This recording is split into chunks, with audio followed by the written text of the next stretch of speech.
¿Existe la filosofía latinoamericana? Un pensamiento periférico es un pensamiento situado. Europa se arroja sobre América Latina la herencia de los pueblos originarios, los proyectos de nación, el porqué de este pensamiento, el rechazo al colonialismo, la unión latinoamericana, la lucha de clases en Argentina, países subalternos, marginados, que no han participado de la centralidad de la historia. América Latina, filosofía y colonialismo. Encuentro 8. Tendencias historiográficas en Argentina. 1. La historia como conflicto. 2. El revisionismo histórico y la historiografía liberal. 3. Forja y la década infame. 4. Los hechos y las interpretaciones de los hechos.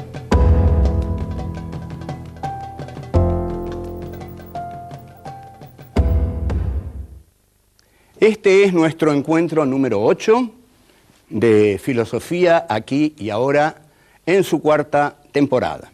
El tema que tratamos en esta cuarta temporada es América Latina, Filosofía y Colonialismo. El tema que nos va a ocupar hoy, y nos va a ocupar fuertemente, es el de las tendencias históricas en la Argentina. Que haya distintas tendencias históricas quiere decir que hay distintos puntos de vista sobre la historia. Que haya distintos puntos de vista sobre la historia quiere decir que hay distintas clases sociales que los sostienen, que hay distintos grupos sociales que tienen distintas miradas y que esas distintas miradas establecen conflictos, antagonismos. O sea que la historia no es un lecho de rosas, la historia es un lecho de conflictos. Y estos conflictos se expresan también en las interpretaciones que cada uno de esos grupos, clases o subclases, hace de la historia.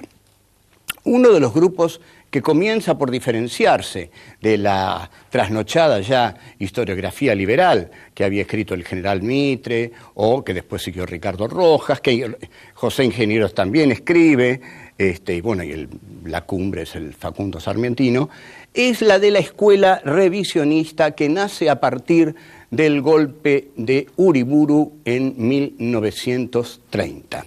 El golpe de Uriburu es un golpe que se identifica con el fascismo europeo. Este Uriburu era un general de pocas luces, lo que quizás es una redundancia, pero bueno, hay algunos con más luces, pero Uriburu muchas no tenía. Entonces, como no tenía muchas, le pide a Leopoldo Lugones que le redacte la proclama revolucionaria. Leopoldo Lugones ya venía hablando de los golpes de Estado en Ayacucho, cuando se festeja el centenario de la batalla de Ayacucho, la batalla en la cual Antonio José de Sucre derrota definitivamente al poder español en América.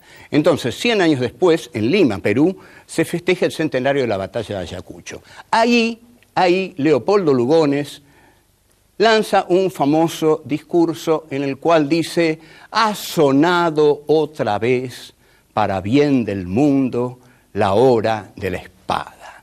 Lugones era un gran orador, Lugones era un gran charlataneador y tenía una enorme facilidad de palabra y de construcción de conceptos que respondían a la época en que se estaba viviendo. Entonces, en el discurso dice: así como la espada hizo lo único enteramente logrado que tenemos hasta ahora, es decir, la independencia, ahora es necesario que la espada vuelva a instaurar la jerarquía, palabra bien de la derecha, la jerarquía indispensable que la democracia ha malogrado hasta hoy, y la democracia para Lugones se opone a toda jerarquía. Lógico, la democracia no establece jerarquías, pero para un fascista, para un tipo de la derecha, tiene que haber jerarquías. Y un tipo que pide jerarquías odia a la democracia. Entonces, Lugones habla de lo que él llama paparruchas, que son el pacifismo, el colectivismo, la democracia. Para él son sinónimos ¿de qué? De la vacante que el jefe predestinado está dejando y que tiene que ser ocupada. Hay un jefe predestinado a ocupar el lugar que la democracia no puede ocupar. Ese jefe predestinado que anuncia Leopoldo Lugones es José Félix Uriburu, y dice que el jefe predestinado, basándose en Nietzsche, un poco Lugones, a quien habría ojeado un poco, manda no por la ley, manda por ser el mejor, por derecho de ser el mejor. Es decir, se basa en esto, en la concepción que Nietzsche tiene de la aristocracia griega. Son los mejores, los veraces, los que deben gobernar. O sea, la ley se confunde con la voluntad del hombre predestinado. Hay un hombre predestinado a gobernar y ese hombre, la voluntad de ese hombre es la ley. Fíjense qué peligroso que es esto. Entonces, el Übermensch, el superhombre nietzscheano, es el que da fundamento a estas ideas lugonianas. En síntesis, el pensamiento fascista es un pensamiento que se basa siempre en una casta privilegiada, cuyo privilegio para gobernar consiste ante todo en la aristocraticidad de su espíritu. Son aristócratas espirituales que de su boca sale la verdad y establecen un jefe, y ese jefe establece la ley, y la ley es la expresión de la voluntad del jefe. No hay parlamento, no hay nada, todas esas son paparruchas. Hay un solo lugar del que surge la ley, de la voluntad del jefe. Esto es fascismo 100%.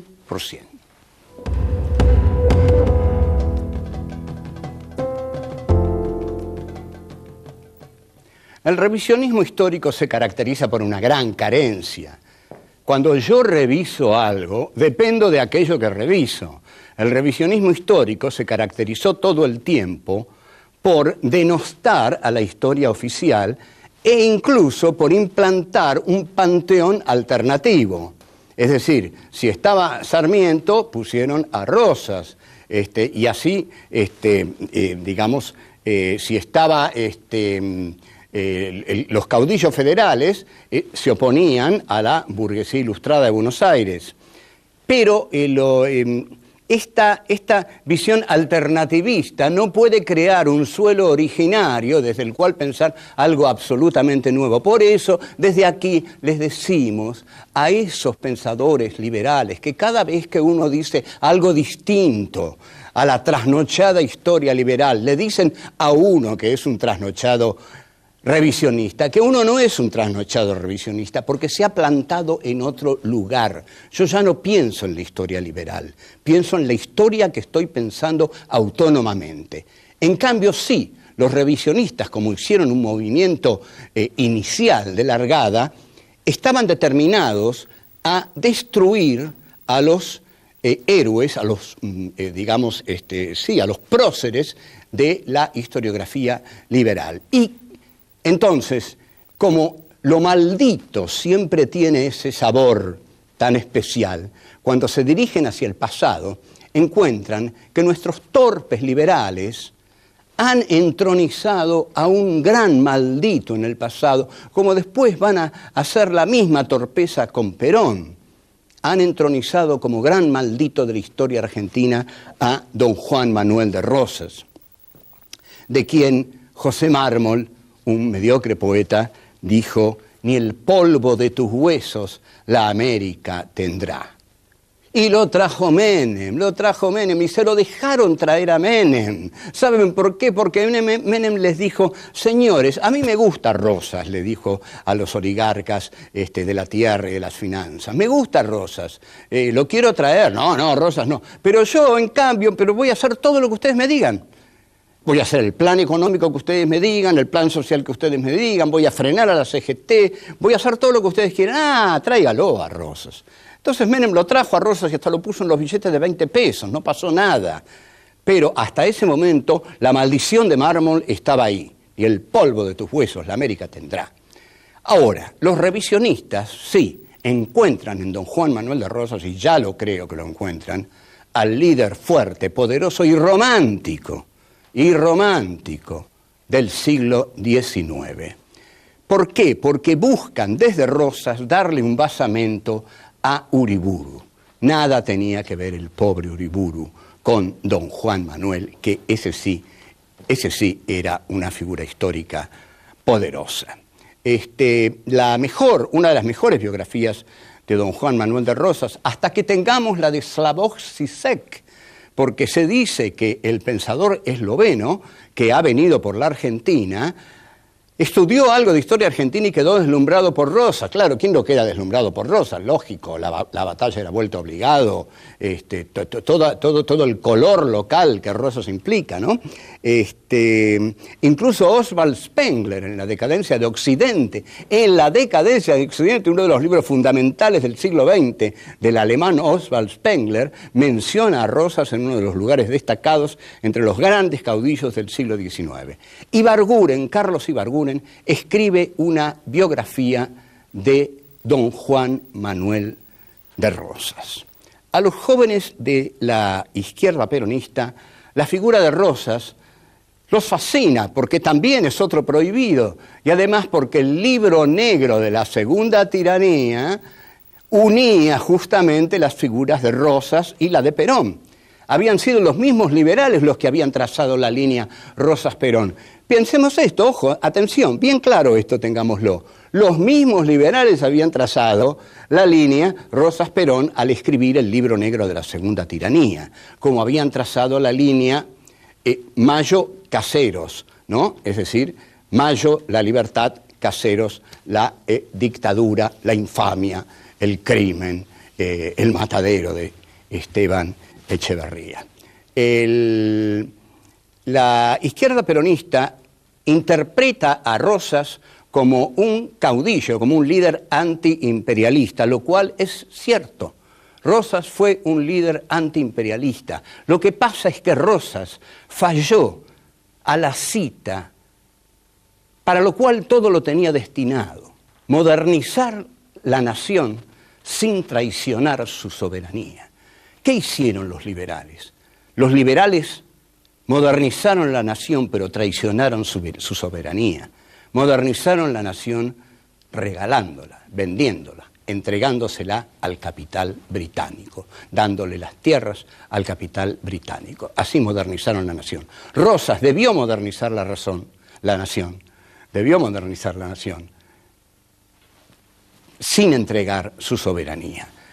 Y para eso estaba destinado, pero tenía demasiado odio a los gringos, Rosas, de modo que hizo una política de resistencia. Lo que no se le puede negar a Rosas es que hizo una política nacional de resistencia, lo cual se ve claramente en la gloriosa batalla de la Vuelta Obligado. Ya vengo.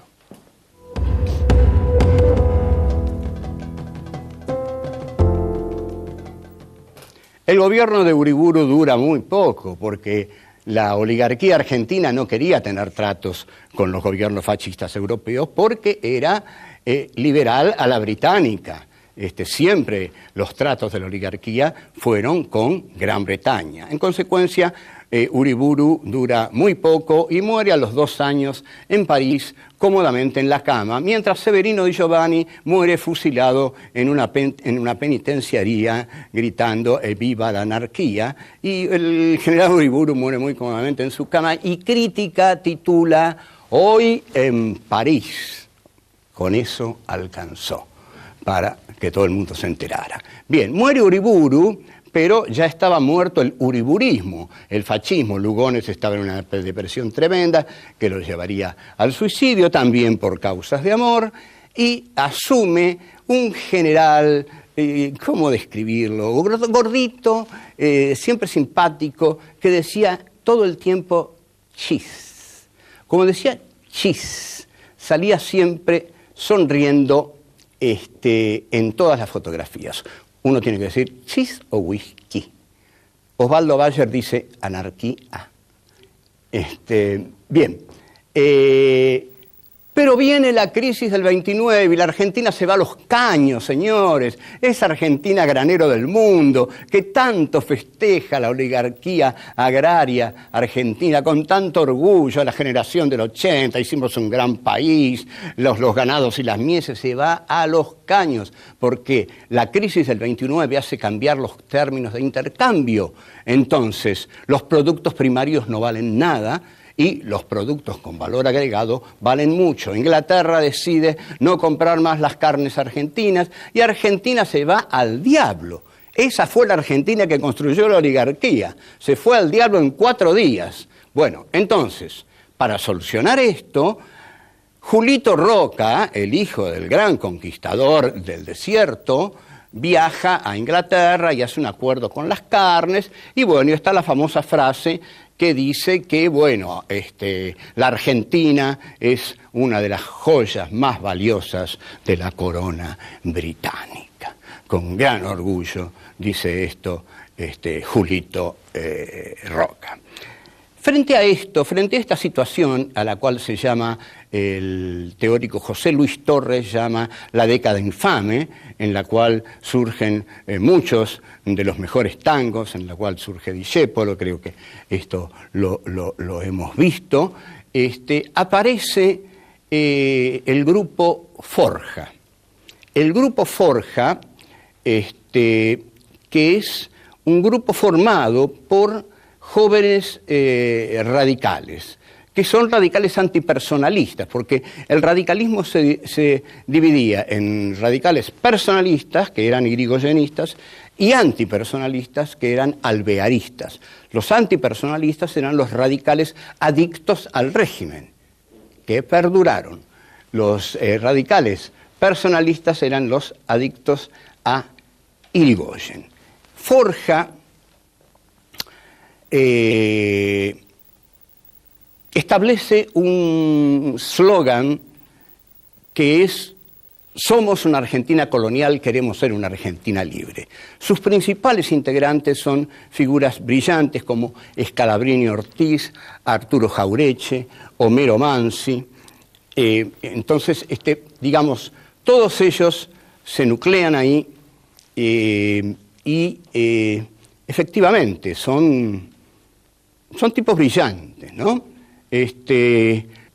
Y los que no tenían formación teórica, como Scalabrini Ortiz, se la hacían, se formaban teóricamente, y Scalabrini Ortiz deja su costado literario, que se había plasmado en El hombre que está solo y espera, y escribe la historia de los ferrocarriles argentinos, que es un acto totalmente patriótico, porque él no estaba destinado a eso, y escribe realmente una muy seria y documentada historia de los ferrocarriles argentinos acerca de cómo fueron entregados y negociados con Gran Bretaña. Jaureche, por su lado, inaugura una ensayística irónica, despiadada, en la que muestra todo lo que logra el humor, todo lo que el humor es capaz de erosionar una ideología tomándole el pelo, que es lo que logra Jaureche con la oligarquía argentina. El grupo Forja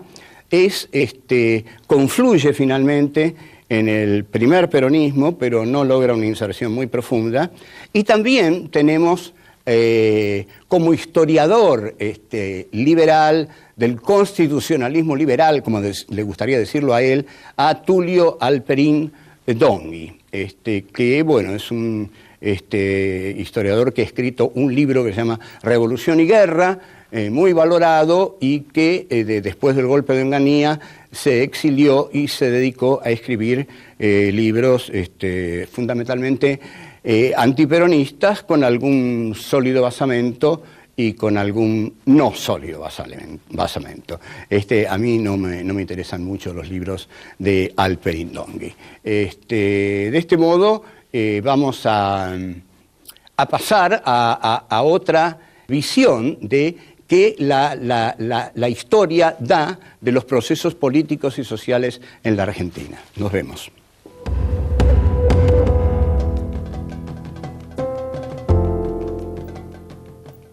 Estos ideólogos que se dedican a revisionar la historia, entre los más importantes figura Hernández Arregui.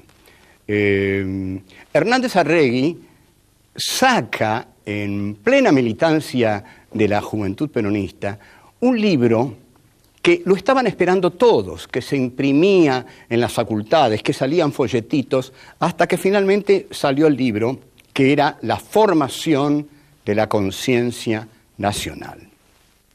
Lo leyeron todos, y era un libro en el cual Hernández Arregui mezclaba el marxismo con el peronismo. No es un libro que yo consideré felizmente logrado, incluso hay un pasaje sorprendente en el cual Hernández Arregui interpreta la llegada a la Argentina de Milton Eisenhower como la rendición de Milton Eisenhower. Es decir, Milton Eisenhower llega a la Argentina alrededor del 53 para verlo a Perón, y Hernández Arregui dice que Milton Eisenhower viene a rendirse. Bueno, todo no son estos dislates.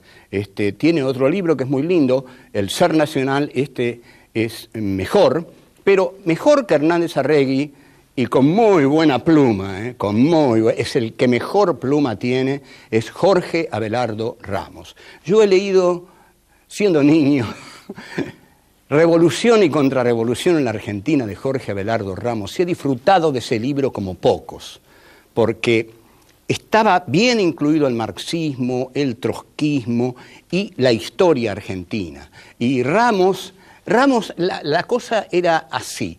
Es como si hubiera Ramos recorrido todas las librerías de Viejo, de Corrientes, y se hubiera comprado todos los libros, y con todos esos libros hizo Revolución y Contrarrevolución en la Argentina. Lo que hizo después Ramos, nosotros aquí lo vamos a olvidar. Ahora, Salvador Ferla, ese chapó. Salvador Ferla es un tipo purísimo. Tenía un kiosco Salvador Ferla, pero ustedes se dan cuenta. Don Salvador Ferla vivía porque tenía un kiosco donde vendía chicles, caramelos, chupetines, y escribió nada menos que Mártires y Verdugos, La Revolución de Valle, el libro que fue decisivo para los montoneros, junto con Operación Masacre de Rodolfo Walsh. Cuando los montoneros leyeron esos dos libros, decidieron empezar el operativo del secuestro y muerte del general Aramburu. Ahora, la historia no es, vamos a decirlo así, no es la historia. La historia ocurre, hay hechos, suceden hechos todo el tiempo, pero lo que son las interpretaciones de la historia. Pueden ocurrir miles de cosas, hoy seguramente en la Argentina han ocurrido miles de cosas, y ya han surgido 100.000, 200.000 interpretaciones. ¿Qué es lo que pasa? Como dice Nietzsche, tiene una frase formidable: no hay hechos, hay interpretaciones. Y en la interpretación es donde los hechos se juegan. Y en la interpretación es donde los medios de comunicación tienen una importancia fundamental. Por eso el poder se desespera por tener el manejo de los medios, porque a través de los medios impone su interpretación de los hechos. Entonces, ¿qué es la verdad? La verdad no existe, la verdad es el poder para imponerla. Aquel que impone su visión de la realidad como la visión de la realidad, como la verdad, ese ha creado la verdad.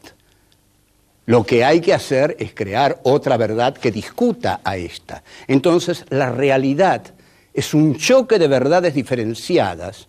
Es un conflicto fascinante de interpretaciones diferenciadas en la cual triunfa la que más poder tiene. Por eso tanta importancia se da a los medios. Así, cada tendencia historiográfica en la Argentina es el esfuerzo lo más lúcido posible y lo más poderoso posible por imponer la verdad del grupo que impulsa esa tendencia historiográfica. Por eso hay distintas tendencias historiográficas, porque hay distintas interpretaciones de la realidad. La realidad no da la verdad. La verdad no la dan los hechos. La verdad es una lucha y por eso las distintas versiones historiográficas son versiones que cada grupo diferenciado, en antagonismo con otros grupos, da de la realidad. Por eso hay tantas versiones historiográficas. Bueno, chao, hasta luego.